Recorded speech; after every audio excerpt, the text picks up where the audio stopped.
Hi, I am Preethu Kolar. The visually impaired use Braille extensively for reading. Braille paper and printers, however, are expensive.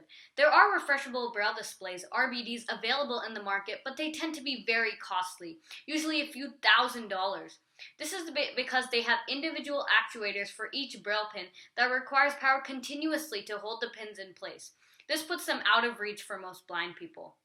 My solution is a unique RBD which aims to provide an economical solution that will provide better access to Braille. It has two main components. The first is a 3D printed slate with small holes in it.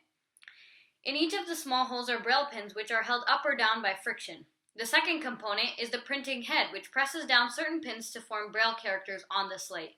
This approach drastically reduces the cost of RBDs because it does not use costly individual actuators to control the pins. Also, since it's refreshable, it's like having a computer display to read as opposed to having to print every page. My current prototype costs about $150, and this can be reduced further during mass production, which is significantly less than commercially available RBDs. Another part of my solution is that it can work without power after a page is printed since the Braille pins are held up by friction. This is important in developing countries because electricity can be unreliable. In addition, the amount of cells in a slate in my solution can easily be increased to a full page. Since there is full freedom in how the pins are arranged, you could also create a map or a picture by having a grid of pins as opposed to fixed cells.